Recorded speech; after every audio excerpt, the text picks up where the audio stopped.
लोग तैयार बैठे हैं कि इलेक्शन के दिन उन्होंने कैसे बदले उतारने। देखिए, ये तो आपको लग रहा है। ये तो चले इलेक्शन के दिन पता चल जाएगा कौन कितने पानी में से, मैं और आप क्यों लड़ाई करें। तो उधर जिस पार्टी की आप बात कर रहे हैं उसके पास तो कैंडिडेट ही नहीं है। क्यों आप लोग उनको लेवल प्लेइंग फील्ड नहीं देते, डरते क्यों एक हैं? तो आप लोग कही जा रहे हैं, आप जरा उसको बुला लेते मरियम औरंगजेब को। ये पीटीआई के वोटर को इतना डिवाइड करेगी कि आपके लिए बहुत परेशानी का बायस होगा 8 फरवरी का दिन। तो आपको पता है ना फिर आपके साथ क्या होना है। एजाजुल एहसन साहब तो खुल्लम खुल्ला इमरान खान की हिमायत करते हैं। तारीख का सबसे स्याह तरीन जो बाब था वो तहरीक इंसाफ का दौरे हुकूमत है। ये उनको बात हमें अपने नौजवान को समझानी है। अस्सलाम वालेकुम, आप देख रहे हैं मुबश्शिर लुकमान यूट्यूब चैनल। और मैंने बड़ी रिक्वेस्ट की अपने देरीना दोस्त जनाब मुजम्मिल शोरवर्दी से कि हफ्ते में 2 दिन तो आया करें और हमें जरा एनलाइटन किया करें, खास तौर पे जो नून लीग करने वाली है उसके लिए। तो मुजम्मिल साहब की पहले मैं एक पर्सनल बात बता दूं, बड़ी खुशी की बात है। ये इस वक्त लंदन में बैठे हैं क्योंकि उनके बेटे ने आर्टिफिशियल इंटेलिजेंस में वहाँ बड़े झंडे गाड़े हैं।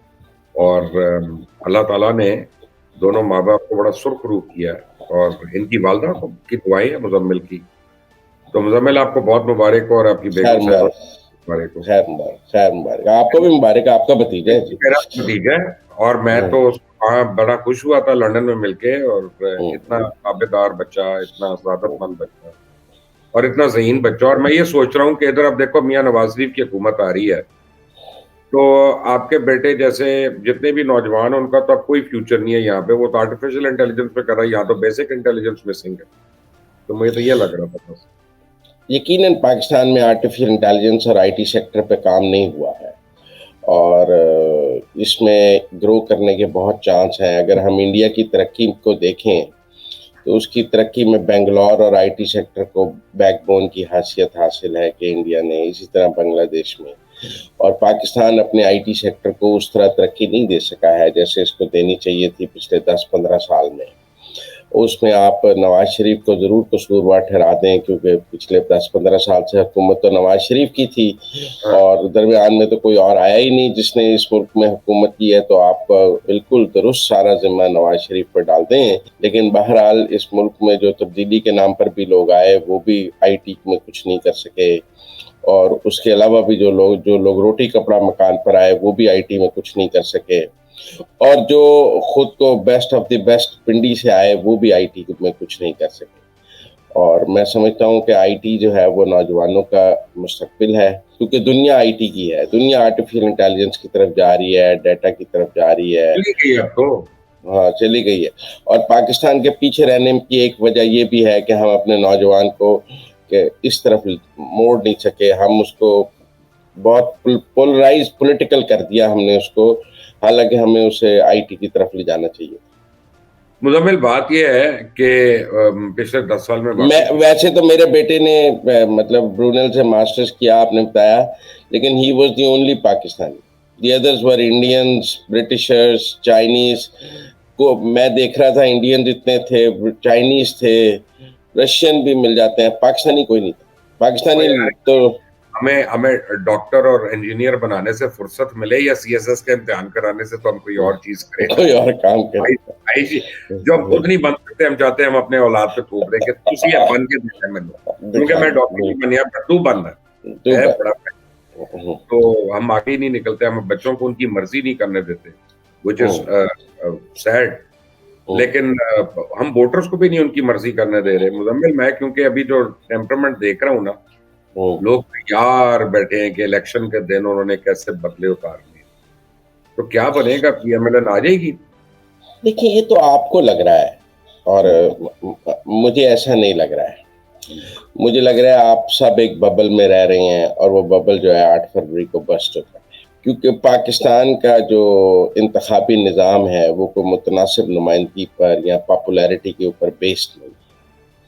मतलब या ना ये टर्की की तरह है ना ये अमेरिका की तरह है। आप समझो ये पार्लियामेंट्री सिस्टम ऑफ वो है इलेक्शन जो कैंडिडेट बेस्ड है। हमारे यहाँ शहरों में, गांव, रूरल में एक हल्के में से एक पार्टी जीतती है, एक हल्के में से एक पार्टी का कैंडिडेट जीत जाता है, साथ वाले हल्के में से तीसरा पार्टी का कैंडिडेट जीत जाता है। मतलब हम अगर लाहौर में भी पिछले 3 इलेक्शंस लगाएं तो कहीं से पीटीआई जीतती नजर आती है, उसी शहर लाहौर में कहीं से पीएमएलएन जीतती नजर आती है, उसी शहर लाहौर में कोई आजाद भी जीत जाता है।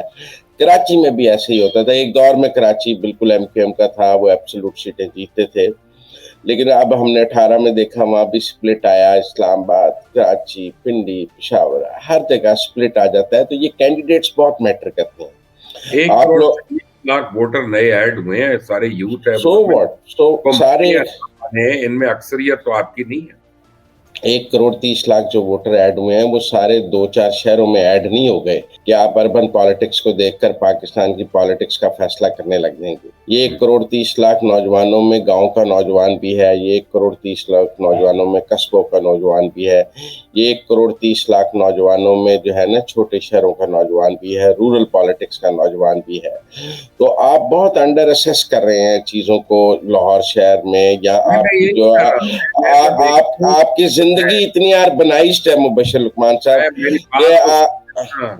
मैं ये कह रहा हूँ कि जो लोगों में पता है, ये मैं मानता हूँ कि तहरीक इंसाफ की कोई मोहब्बत नहीं होती, लेकिन नून लीग और पीपल्स पार्टी और जेयूआई के लिए नफरत बढ़ी है लोगों के दिल। आपको लगता है? देखिए, ऐसा तो नहीं था जब इमरान खान अपनी मकबूलियत के बिल्कुल मेराज पर थे, और आप देखें ना जी 7 हल्कों से इलेक्शन लड़ रहे थे, वो 5 से जीते भी, मैं ये नहीं कहता। लेकिन ऐसा तो नहीं था कि मुकाबले पे जो उनके मुकाबले पे बिल्कुल अननोन उम्मीदवार इलेक्शन लड़ रहे थे इमरान खान के मुकाबले पे, उनकी जमानतें जब्त हो गई। 2-2, 4-4 हज़ार के फर्क से इमरान खान ने सीटें निकाली। आप समझे, शिजरा की ननकाने की सीट देख लें, मर्दान में वो सीट देख लें जो यूआई वाली 3000 से निकली, शिजरा वाली सीट देख लें। इवन आबद शेर अली जो 4 साल जलावतन रह के आया, कभी हल्के में नहीं गया। राना सनाउल्लाह जिसका नाम नहीं सुनना चाहता था, जिसकी कैंपेन नहीं कर रहा था, पार्टी में स्प्लिट थी, वो 74,000 वोट ले गया। तो मुझे नहीं लगता कि आपको, आप जिस जिंदगी में या जिस बबल में रह रहे, दूसरों के डब्बे खाली तो नहीं निकले ना अभी तक कि आप कहें कि डब्बे खाली हैं। मुझे याद है जब हमजा की हुकूमत थी और बाई इलेक्शन हुए तो 20 सीटों पे जरलू फिर गया था, और सर लाहौर भी जो है वो नून लीग के हाथों से निकल गया था, स्वाई एक मलिक की सीट के, वो जो पीएनएन के मालिक हैं। सारी सीटें आप लोग हार गए थे।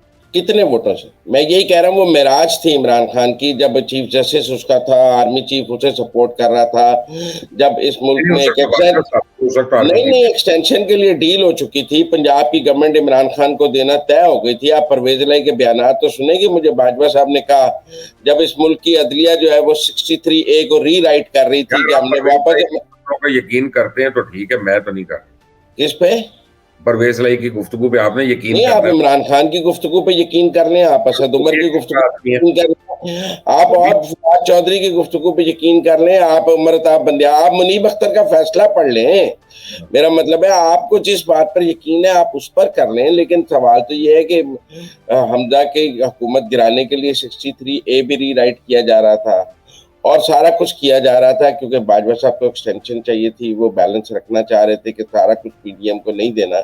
मैं कह रहा हूँ जी वो 19 सीटें पीटीआई ने जीती, मैं ये तो नहीं कह रहा नहीं जीती, पर मैं ये कह रहा हूँ कि मार्जिन ऑफ वोट्स कितना था। उनमें से कोई सीट प्लान का जमानत जब्त हो गई, तो 25,000 का कैंडिडेट फर्क था। जो लग रहा है ना मुझे, जो असल में मुजम्मिल जो लग रहा है कि ये तो चले इलेक्शन के दिन पता चल जाएगा कौन कितने पानी में, से मैं और आप क्यों लड़ाई करें, लेकिन कर ले तो क्या फर्क नहीं। वो मैं पता करने थी, आप रोज बैठ के एक पार्टी की जमानतें जब्त करा के घर चले जाते हैं। नहीं मुजम्मिल, अपना जब अपना जरा वोटर्स अपना क्या कहते हैं कैंडिडेट्स आ जाए ना, फिर मैं और आप जमानतें भी जब्त करा देंगे। उसकी वजह यह है कि मुझे पता हो कि अगर इमामिया कॉलोनी से कोई अहले हदीस खड़ा हो रहा है तो उसे तो नहीं जीतना वहां पे, तो बड़ा फर्क पड़ेगा किस टाइप के कैंडिडेट आते हैं, किस बरादरी के आते हैं, कहाँ पे आते हैं, उस लिस्ट के बाद आप मेरे वाली बात पर आ गए। तो उधर जिस पार्टी की आप बात कर रहे हैं उसके पास तो कैंडिडेट ही नहीं है। अभी मुश्किल लग रहा है, अभी तो उनका इंतखाबी निशान भी कटिया में कहते हैं। मैं आपको बताता हूँ, आजकल लोग कह रहे हैं कि मुल्क में महंगाई बहुत खत्म हो गई। देखे ना, एक वक्त में 3-3 करोड़ रुपए में पीटीआई का टिकट बिकने वाला आज 10,000 में को खरीदने को तैयार नहीं। इससे ज्यादा आप आसिम मुनीर से क्या चाहते हैं कि जो 3-3 कोई 10,000 में लेने को तैयार नहीं है। अच्छा मुजम्मिल, मुझे बताएं कि लेकिन तैयार तो लगता है कि शायद खाकान अब्बासी भी नहीं है, और जिनको आपने वजीर आजम बना दिया नून लीग का, और वो अब पार्टी छोड़ने का तकरीबन ऐलान हो चुका है उनका, और वो अब छोड़ने जा रही हैं। तो अगर आप लोग अपने इतने सीनियर लोगों का ख्याल नहीं रख सकते, तो आने वाले जो नए वोटर्स हैं, यंगस्टर्स हैं, उनको कैसे अकोमोडेट करें? आप एक पार्टी के तनाजुर में ये गुफ्तगू क्यों करते हैं? उधर लतीफ खोसा और एतजाज अहसन भी जा रहे हैं, लतीफ उधर खोसा को मैंने कभी एक्टिव वर्कर लिया ही नहीं। वो नहीं तो तो वो इस तो तरह शाहिद खकान भी नहीं, शाहिद जब खट्टर वर्कर थे। लतीफ नहीं खोसा अपॉर्चुनिस्ट थे। नहीं शाहिद खकान साहब भी जब दोबारा प्राइम मिनिस्टर नहीं बन सके और शहबाज शरीफ बन गए, एवरीबडी न्यू कि वो बाजवा साहब के साथ अपनी प्राइम मिनिस्टरशिप के लिए लॉबी कर रहे थे। मैं आपको एक वाकया सुनाता हूँ। एक एक दफा वो जब ये डील चल रही थी तो वो शहबाज शरीफ के पास आए शाहिद खकान नबाती साहब, और उन्होंने कहा कि फौज ने कहा है कि हमने किसी शरीफ को वजीर आजम नहीं बनाना, तो तुम बन जाओ, तो नवाज शरीफ को कहो तुम्हें वजीर आजम नॉमिनेट करा। शहबाज शरीफ ने कहा कि बहुत अच्छी बात है, कोई भी साढ़े चो बन जाए, बात तो यह इमरान खान उतरना चाहिए, लेकिन नवाज शरीफ से बात कर लेते हैं। नवाज शरीफ से जब बात की गई तो नवाज शरीफ ने कहा कि अगर उन्हें हमारी नॉमिनेशन की जरूरत है कि हम नॉमिनेट करें शाहिद खकान अब्बासी को, तो वो बनाएंगे, तो वो हमसे बात कर लें, और अगर हमारी नॉमिनेशन के बगैर बना सकते हैं तो बना लें, और जब हमारी नॉमिनेशन की जरूरत है फौज को कि हम नॉमिनेट करें, तो फिर हमसे बात करें कि आप किसको नॉमिनेट करते हैं। तो शाहिद खकान अब्बासी साहब वजीर आजम बनना चाहते थे दोबारा, लेकिन नहीं बन सके, और अब उनको वजीर बनने के लिए वो तैयार नहीं थे शहबाज शरीफ की या किसी की कैबिनेट में एक दफा वजीर आजम रहने के बाद। तो एग्जिट उन्होंने अपना लिया है, लेकिन मैं समझता हूँ कि उन्होंने एक बुरा एग्जिट लिया है। वो अच्छा एग्जिट ले सकते थे, पार्टी ने उनके खिलाफ कोई बयान नहीं जारी किया, उन्होंने सैकड़ों शोज किए हैं पार्टी के खिलाफ, किसी ने उनको जवाब नहीं दिया। वो पीटीआई में होते ना, ट्रॉल कर करके उन्होंने उनकी माँ बहन नंगी कर देनी थी पीटीआई वालों ने। अगर शाहिद खकान अब्बासी ये पीटीआई में बैठ के इमरान खान के साथ ये करता तो वो उसके ना बाप के चीथड़े भी ला के निकाल देते। मानता हूँ कि पीटीआई तो एक कल्ट है, वो एक जमात नहीं है। तो फिर ये शुक्र अदा करना चाहिए शाहिद खकान को कि वो नून लीग में थे और इज्जत से चले गए, इतनी बदतमीजी करके। लेकिन इससे ज्यादा इज्जत तो फिर पीपल्स पार्टी करती है। लतीफ खोसा के साथ अभी तक कुछ नहीं हुआ, एतजाज साथ कुछ नहीं हो रहा। नहीं, लतीफ खोसा को शोकाज दिया, एतजाज अहसन को अजीजुर्रहमान चांद से शोकाज दिलाया। स्टेटमेंट्स दे रहे हैं तो उनको शोकाज मिला है ना। तो शाहिद खकान अब्बासी ने 150 शो किया है, उसको तो नहीं मिला। मेरा मतलब है, मेरी बात सुनिए, एक आदमी रोज बैठ के शो करता है, उसे तो नहीं दिया। एक उसने कहा रोज कहा कि मेरा लीडर नवाज शरीफ है, उसके अलावा मैंने नहीं, वो तो मेरा मतलब है लतीफ खोसा साहब भी कहते हैं मैं भुट्टो मेरा लीडर है, बेनजीर मेरी लीडर है। मतलब आप बात समझे, कुछ लोगों का एग्जिट हो जाता है पार्टी से, आप समझे। अब वो अपने आप को उस पार्टी में आइसोलेटेड फील करते हैं। ये तरीका है कि आप कैसे छोड़ते हैं। अच्छा जी, 48 घंटे पहले हमें कोई उम्मीद नहीं थी इलेक्शन हो रहे हैं, मैं आपको फैक्ट बता रहा हूँ, और कोई भी आज मुझे इसकी उम्मीद होगी कि पीपल्स पार्टी ने भी शेड्यूल दे दिया है कि 27 दिसंबर से इलेक्शन कैंपेन शुरू कर रहे हैं। लेकिन अजीब बात है, पीपल्स पार्टी कहती है लेवल प्लेइंग फील्ड नहीं है हमारे लिए। क्यों आप लोग उनको लेवल प्लेइंग फील्ड नहीं देते? डरते क्यों? एक तो आप लोग कहीं जा रहे हैं, आप जरा उसको बुला लेते मरियम औरंगजेब को लेकिन यहाँ तारण को। अता तारण फिर भी एक शरीफ आदमी है, मैं मान लेता हूँ। मरियम बीबी तो मेरे शो पे नहीं आई।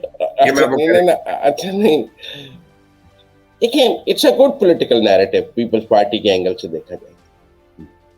उनके पास कुछ कहना तो था ना उन्होंने, और ये बात वो उनका ये ख्याल है कि इमरान खान की मुखालफत करके वो इमरान खान के वोटर की हमदर्दी लूज करें।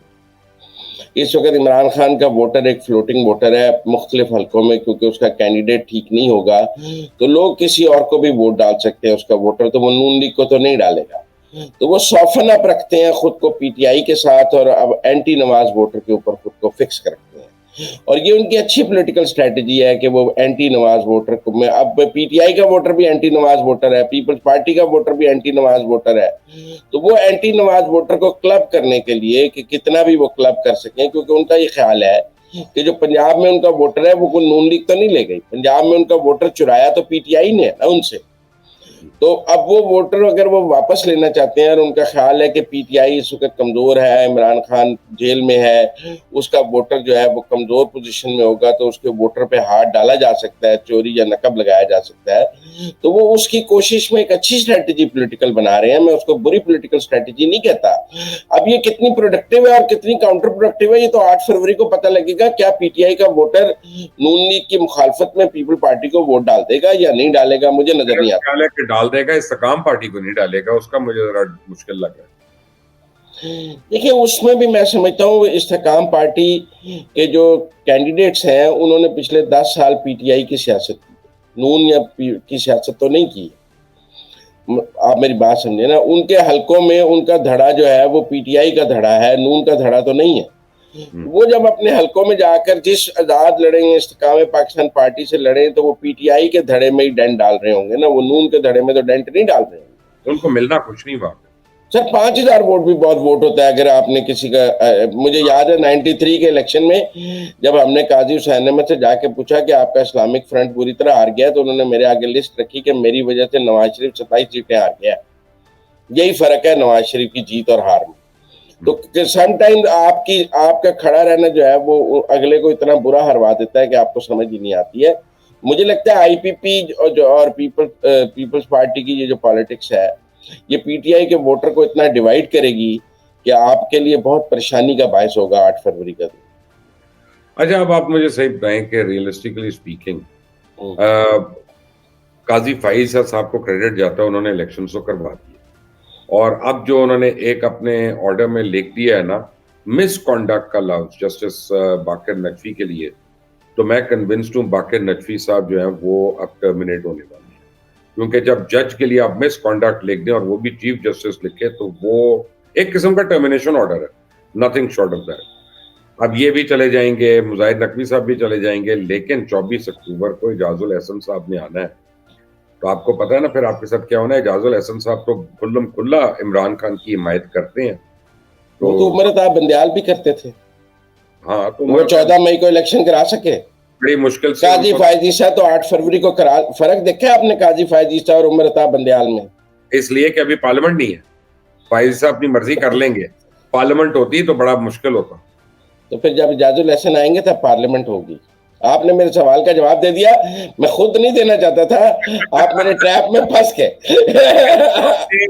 पार्लियामेंट से चीफ जस्टिस को काबू करना है, बेसिकली ये कह रहे हैं ना। नहीं, मतलब पार्लियामेंट क्रॉस चेक है, पार्लियामेंट आइन बनाती, कानून बनाती एजाजुल एहसन के लिए। और मैं आपको एक और बात बताऊं, मुझे ये लगता है कि जो सुप्रीम कोर्ट में जूनियर जजेस प्रमोट होके आए हुए हैं, काजी फायद ईसा, उन्हें भी वापस घर भेज के ही जाएंगे, आप बेफिक्र रहे।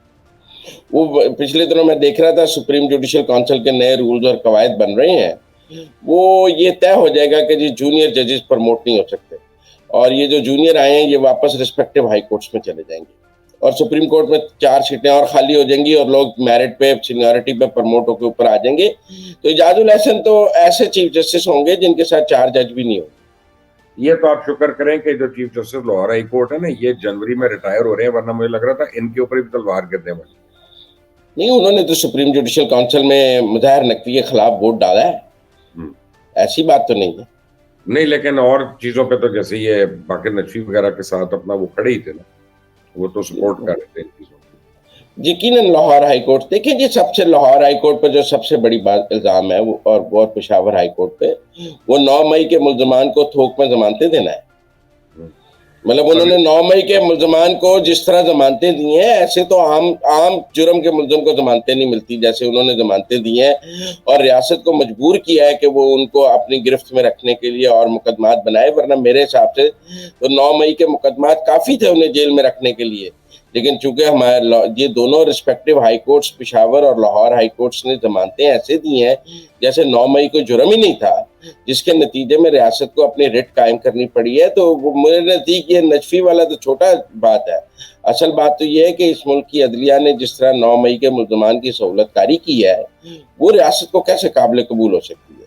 तो अब क्या होगा इन मुल्जमान का जो 9 मई के सिलसिले में अंदर पकड़े गए हैं और आर्मी कोर्ट्स में वो जा रहे हैं? आपको लगता है इनको सजाए मौत होगी, ऐसी कड़ी सजाएं होंगी? मुझे लगता है जब 8 फरवरी के बाद पार्लियामेंट आएगी तो वो ये कानून साजी और आइन साजी कर देगी कि 9 मई के मुल्ज़मान का मिलिट्री कोर्ट में ट्रायल हो।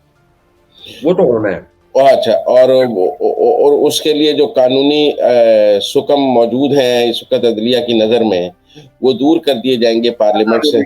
मैं यार अपना अगर कोई अफगान दहशतगर्द यहाँ पे दहशतगर्दी करता है तो उसको सिविलियन कोर्ट में ट्राई करे, सेशन कोर्ट में आएगा, कैसी बात चले कर रहे हैं? अगर अगर इस मुल्क की अदलिया जो है वो 9 मई के मुल्ज़मान की को के लिए नरम गोशा रखती है, तो मुझे उम्मीद है पार्लियामेंट वो नरम गोशा ख़त्म कर देगी 8 फरवरी के बाद। अच्छा जी, आप मुझे ये बताएं कि अब तो सबको यकीन आ गया कि इलेक्शंस हो रही है, लेकिन क्या मियां नवाज शरीफ वजीर आजम बन रहे हैं? क्योंकि अब खबरें ये आ रही हैं कि वो शायद सदर बनने लगे, नॉट प्राइम मिनिस्टर। मुझे नहीं ऐसा लगता। अच्छा, आप लंदन बैठे हैं, मैं आपको इस वक्त लाहौर की खबर दे रहा हूँ, यहाँ पे बड़ी गर्म है खबर कि वो तो मियां, कह रहे थे लाहौर में, तो ये खबर भी गर्म थी कि नवाज शरीफ वापस नहीं आएगा। वो मेरी और आपकी शर्त थी। वो लाहौर किसी में तो ये भी नहीं, और भी लोगों ने मेरे साथ शर्त लगाई कि वो इलेक्शन से पहले अहल नहीं होगा, वो तो नाअहल रहेगा। मैं तो मानता हूँ, और माने या ना माने, कम से कम मैंने तो मान लिया। तो मैं ठीक है, आपको बता रहा हूँ वो वजीर आजम होगा। लेकिन मैं ये समझता हूँ कि उनको लाया गया, वो आई नहीं है। अगर हालात यहाँ फंस गए थे सियासी तौर पर कि नवाज शरीफ के आए बगैर गुजारा नहीं था, तो फिर उसको रिक्वेस्ट की गई है कि आप वापस आए। मैं मानता हूँ ये बात, तो वो उसने रिक्वेस्ट नहीं की कि मैं वापस आना चाहता हूँ, तो अच्छा, उसको रिक्वेस्ट की गई है कि आप वापस आए। कब निकलेंगे अपने हुजरे से और कैंपेन शुरू करेंगे? क्योंकि कोई कैंपेन नहीं हो रही। इसलिए कैंपेन नहीं हो रही कि अभी तो टिकटें बांट रहे हैं। वो रोज पार्लिमानी बोर्ड का इजलास करते हैं, वो तो एक एक कैंडिडेट से खुद मिल रहे हैं। 5 कंपनियों को सर्वे के ऑर्डर्स दिए गए हैं। देखें ना मुबशर लुकमान साहब, आप लोग तो रोज टीवी पे और अपने वीलॉग्स में उनको हरवा के घर चले जाते हैं, उनकी जमानतें जब्त करा के, और आप कहते हैं कि इनकी तो दास्तान तक ना होगी दास्तानों में, तो लोग उनको भी जाके डरा देते हैं। वो हमारी तो बात कारखाने में तूती वाली बात है, कोई मानता ही नहीं है, हमें कौन मानता है कि हम कोई बात कर रहे हैं। नतीजतन उन्होंने 5 कंपनियों को सर्वे दे दिया कि जिन कैंडिडेट्स ने मुझे टिकट अप्लाई किए हैं, आप बताएं इनमें से बेहतरीन कैंडिडेट्स कौन है। फिर उन्होंने कहा कि जी मैं सबके इंटरव्यू भी खुद करूंगा। तो the best of the best candidates की तलाश में वो बैठे हैं। एक दफा वो अपने कैंडिडेट्स की लिस्ट फाइनल कर लेंगे, क्योंकि आपका इंतखाबी जलसा किसने कराना, आपके पास वहाँ कैंडिडेट तो होना चाहिए। अगर सारे फिर वो इलेक्टेबल्स की दौड़ में लगे, जैसे बलूचिस्तान में इलेक्टेबल्स ले आए, तो अपने कैंडिडेट तो जीरो हो गए ना सारे। नहीं, वो इलेक्टेबल्स उनके टिकट मांग रहे हैं, एक एक हल्के से 6-6 इलेक्टेबल्स हैं जो टिकट मांगने के लिए तैयार हैं। मेरा मतलब है ऐसा कोई इलेक्टेबल बताएं पंजाब का जिसको पीएमएलएन का टिकट अवेलेबल है और वो कहे नहीं मैंने पीएमएलएन का नहीं लेना, मैंने तो आईपीपी का लेना है, मैंने पीपल पार्टी का लेना है, मैंने पीटीआई का लेना है। एक नाम आप मुझे पूरे पंजाब में बता दें कि जिसको पीएमएलएन का टिकट अवेलेबल है और वो कहता है नहीं नहीं मैं तो किसी दूसरी जमात का टिकट लूंगा। अच्छा, मुझे नहीं पता कर लेंगे, लेकिन मुझे इतना पता है कि कुछ निगरान वजीरों ने रिजाइन कर दिया, जैसे सरफराज बुख्ती है, रईसानी है, कुछ और है, क्योंकि वो इलेक्शन लड़ना चाह रहे हैं। तो लीगली तो उनको इजाजत ही नहीं होनी चाहिए इलेक्शन लड़ने की। निगरान हुकूमत में आ चुके हैं, उन्होंने ओथ ले लिया, तो क्या पीएमएलएन की तरफ से इनके ऊपर ऑब्जेक्शन की जाएगी? नहीं, शेड्यूल आने से पहले आप रिजाइन कर सकते हैं। यार ये नहीं कर सकते, माजरत के साथ ऐसी तो बात आइन नहीं। पढ़ लें, आइन पढ़ लेना। आप मतलब आइन के ताबे हैं या अपनी जाती सोच के ताबे? अपने इलाके में उन्होंने 4 महीने जो है वो करना था, लोगों को कर लिया, उसके बाद ब्राइब करना था। असल में मैं आपको बताता हूँ, निगरान हुकूमत हो गई लंबी। जब निगरान हुकूमत आइन में बनाई गई तो सबका ख्याल था 60 से 90 दिन की होगी। आप मेरी बात सुन, ये तो इस बार लंबी हो गई ना, तो शेड्यूल आने के बाद रिजाइन करते भी तो नहीं लड़ सकते थे। अब आइन में ये गुंजाइश मौजूद है तो हम क्या कर सकते हैं। अब आपके ख्याल में कि वो ठीक है। अच्छा जी, एक बड़ी खबर आई है, अपना मुजम्मिल साहब, बड़ा आपको मुबारक हो। सिविल एविएशन अथॉरिटी ने इतला दी है सबको कि जजेस और उनकी एहलिया हजरात जो हैं उनकी एयरपोर्ट पे तलाशी नहीं होगी, किसी भी एयरपोर्ट पे पाकिस्तान में। तो कानून सबके लिए यकसा हो गया। बहुत मुबारक हो आप लोगों को। अफसोस की बात, आई रियली प्रोटेस्ट है ना? ये हमारे मुल्क की अदलिया में जो हुक्मरानी की ख्वाहिश पैदा हो गई है और वो ये जजेस खुद को हुक्मरान और वीआईपी प्रोटोकॉल का हकदार समझने लग गए हैं। ये अफसोस, इन्हें तो डाउन टू अर्थ होना चाहिए। ये आम शहरी, ये यकसा निज़ाम इंसाफ के लिए का इंसाफ देने बैठे हैं। हर जज का काम है कि उसने एक जैसा इंसाफ सबको देना है, उसको अपने लिए भी एक जैसा सलूक रखना चाहिए। मैं समझता हूँ काजी फायज ईसा ने को ये वापस लेना चाहिए, और अगर उन्होंने मूव भी किया है तो इट्स बिलो हिज स्टैंडर्ड्स, उन्हें ये वापस लेना चाहिए। और ये बिल्कुल इसकी देखिए ना, बाकर नजवी साहब ने 2 महीने पहले खत लिख दिया, मेरा बेटा न्यूयॉर्क जा रहा है, इसको प्रोटोकॉल दिया जाए, सारी एम्बेसियों के अफसर जो है ना वो इसको एयरपोर्ट रिसीव करने आए। तो मेरे हिसाब से तो बाकर नजवी साहब को उस खत पे टर्मिनेट हो जाना चाहिए, टू बी वेरी फ्रैंक। ये अगर आपने तब एक्शन लिया होता तो आज ये फियास्को देखने को ना मिलता जो बाकर नजवी ने अब किया है। ये देखिए, उन्होंने एक पॉलिटिकल फियास्को किया है। आप ये मत सोचें कि काजी फायज ईसा ने 8 फरवरी के इलेक्शंस को वापस अपहेल्ड कर दिया। उन्होंने तहरीक इंसाफ को फिर एक बयानिया दे दिया बाकर नजवी ने, एक स्मार्ट मूव खेली पीटीआई ने। पीटीआई को पता था कि ये अगले दिन अंडू हो जाएगा, 8 फरवरी के इलेक्शन खत्म नहीं हो सकते। इस मुल्क में एक ही सियासी जमात है जो इस वक्त इलेक्शन नहीं चाहती, वो तहरीक इंसाफ है। वो चाहती हैं अक्टूबर 2024 के बाद इलेक्शन हो। ये इलेक्शन फरवरी से इलेक्शन आएंगे तब तक तो ठीक है ना, उनकी बात ठीक है ना। अच्छा, वो लेट करने के लिए वो उन्होंने कहा कि हम फियास्को करते हैं, ना भी हुआ तो एक पॉलिटिकल नैरेटिव तो उन्हें दे दिया। अब मेरी बात सुन लो, वो तहरीक इंसाफ जो 2014 में आरोज का इलेक्शन कह के अदलिया को बदनाम कर रही थी, धरना 129 दिन का आरोप के इलेक्शन पे दिया, आज जुडिशरी के आरोप मांगने लग गई है। को उनसे पूछे भाई, वो 129 दिन का धरना आपने जुडिशियल आरोप के खिलाफ ही तो दिया था, और तब आप कहते थे जुडिशरी से आरोप नहीं होने चाहिए। आज जुडिशरी आपकी आ गई है तो आप कहते हैं आज होने चाहिए। क्यों होने चाहिए? क्योंकि आज आपकी सहूलतकार है। नहीं, ये तो मैंने कल अपने वीलॉग में भी ये बात की है, और इसमें तो तहरीक इंसाफ की बददियानती जाहिर होती है, इसमें तो कोई दो राय नहीं। तो आपसे भी ये बात मनवाना बड़ा मुश्किल काम है वैसे। नहीं, मैं तो मानता हूँ कि पाकिस्तान की तारीख का सबसे स्याह तरीन जो बाब रहा वो तहरीक इंसाफ का दौरे हुकूमत है, और मैं समझता हूँ कि वो आमरों से ज्यादा बुरा बाब था। माजरत के साथ लोग टेक्निकली बात समझते हैं कि जनाब जो आमिर है वो आमिर है, कानून, क्योंकि जब आप जमहूरियत का लिबादा ओढ़ के आइन और कानून को पामाल करते हैं तो आप ज्यादा बड़ा नुकसान पहुंचा रहे हैं। तो मैं उनको ज्यादा मुजरिम समझता हूँ बनिस्बत किसी और के। ये बात हमें अपने नौजवान को समझानी है। ये अल्लाह ताला उनको समझाएगा, खुद ही कल्ट वालों को तो मैं और आप नहीं समझा सकते, नॉर्मल आदमी नहीं, हम समझा सकते हैं, हमें बात करनी चाहिए रोज उनकी, बेखौफ होकर बात असर करेगी। प्रॉब्लम ये है कि मैं नौजवान को उस वक्त मुजम्मिल बात बताऊं जब नौजवान के लिए मैं कोई 4 अपॉर्चुनिटीज भी पैदा कर चुका हूं, या मैं उनको मौके दे रहा हूं। हमारे नौजवान जो है वो फारिग है, उसको समझ नहीं आता, उसको गाइड करने वाला कोई नहीं, पढ़े लिखे के लिए नौकरी नहीं है, मुलाजमत नहीं है, इज्जत का रोजगार नहीं है। मैं उनको कैसे समझाऊं? यानी जब आदमी के पेट में भरा होता है, उसके घर चल रहा होता है, बिजली का बिल पे हो रहे होते हैं, तो फिर वो रीजनेबल बात भी करता है और सुनता भी है। हमारी तो ये दुआ है कि जो भी आएगा। लुकमान साहब, हमारे मुल्क का अलमिया ये है कि हमारे घर में जो बिजली के बिल दे रहा है, जिसके घर रोटी पक रही है, जो खुशहाल है, वही अनरीजनेबल बात कर रहा है। माजरत के साथ ये मैं आपकी इस मंतक से भी नहीं मानता। हमारी तो अनरीजनेबल बात ही, खुशहाल आदमी ज्यादा अनरीजनेबल बात कर रहा है, वो इस मुल्क से कम लॉयल है। आपका ताल्लुक और डॉगी लोगों से भी ये रहा है ना, वो फवाद चौधरी टाइप डॉगी जो होते हैं सारे, उनसे भी, तो इसलिए आप ऐसी बात करें। मैं उनको पढ़ा लिखा नहीं समझता, मैं उनको जाहिल ही समझता। मैं समझता हूँ कि पाकिस्तान के नौजवान और पाकिस्तान के लोगों को ये समझाना होगा कि इस मुल्क के लिए कुर्बानी ना अमेरिका ने देनी है, ना सऊदी अरब ने देनी, हमने खुद देनी। हमने खुद देनी है। और जो टैक्स नहीं देता है वो मेरा आपका मुजरम है, पाकिस्तान का नहीं है। फेर ना, मैं मानता हूँ इस बात को। लोग क्या कहते हैं, हम कुर्बानी देते रहे हैं, देते हैं और देते रहेंगे, लेकिन अब अफसर शाही से भी कुर्बानी लो। क्यों आपने ब्यूरोक्रेसी को फ्री घर दिए में 20-20 कनाल के? क्यों वापडा या लेस्को वालों को फ्री बिजली के यूनिट दिए जाते हैं? क्यों नई नई मेबैक्स जो है, मर्सिडीजें जो हैं, वो 30-40 खरीद के जजों को दी जाती हैं, वजीर आजम को और सदर को दी जाती हैं, फिर वो भी नॉर्मल तरीके से रहे, वो भी कुर्बानी दे। ये रिफॉर्म्स होनी चाहिए, मैं एग्री करता हूँ इससे। मोहम्मद खान जुनैदो ने जो छोटी गाड़ियों में सबको बिठा दिया था वो ठीक किया था, और वापस उन रिफॉर्म्स की तरफ आना चाहिए। और एक मजबूत पॉलिटिकल गवर्नमेंट ही ये काम कर सकती है, जो ना अफसरशाही से डरे, ना जजों से डरे, और जिसके अंदर ये सियासी ताकत हो। कोई आमर, कोई गैर जमहूरी हुकूमत ये काम नहीं कर सकती, क्योंकि वो अफसरशाही और जुडिशरी की मोहताज होती है अपनी इलीगैलिटी को चलाने के लिए, अपनी गैर कानूनी गैर आईनी हुकूमत को चलाने के लिए। एक पॉलिटिकल रिट वाली गवर्नमेंट ये काम कर सकती है।